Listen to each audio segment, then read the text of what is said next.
positif, c'est pour les gens positifs. Il n'y en a pas beaucoup de gens positifs.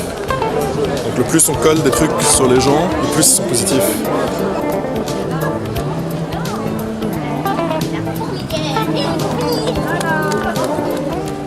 Alors je me perds un peu dans le compte, ça doit faire une douzaine d'années, je pense que je viens régulièrement au Liban pour le salon, tous les ans à la même époque.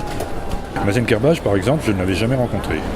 Mais je connais son travail, je suis son travail depuis des années. À chaque fois que je viens au Liban, je repars avec un bouquin de lui. Donc, du coup, c'est vrai que pour moi, c'est un grand bonheur. Tout est improvisé, c'est-à-dire que c'est improvisé dans le sens où j'ai pas de liste de questions comme ça. J'ai envie, une vraie curiosité, il y a plein de choses que j'ai envie de savoir. Donc je pose des questions, mais j'ai pas une liste préalable et je sais jamais comment va se passer l'entretien.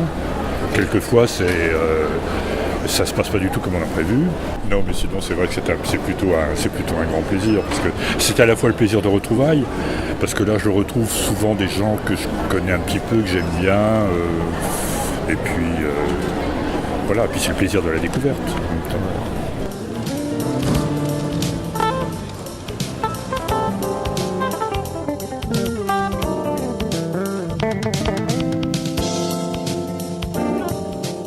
Le seul portrait que j'ai, c'est ce truc de décollage, je sais pas comment on appelle ça, où j'étais chez un ami photographe, très bon ami par ailleurs, qui photographiait un modèle et tout le truc était là. Et pour faire le con, je lui ai dit tiens, prends-moi des photos et j'ai pris cette magnifique pose qui, paraît-il, me donne un air snob et tout ça, mais je suis pas mécontent de l'avoir mise. Parce qu'on envoie toujours des photos de con, donc je dis autant pousser le truc très loin. L'ami en question m'a dit tu es un fou furieux d'avoir donné cette photo, mais bon, elle est là. Je me demande ce que je vais faire demain en fait. Tout le temps. Ça se construit tout seul en fait. Il y a un dessin que j'ai fait dernièrement où je dis je me construis jour après jour, je suis en train de me construire, où je me construis tout seul comme un Lego en fait.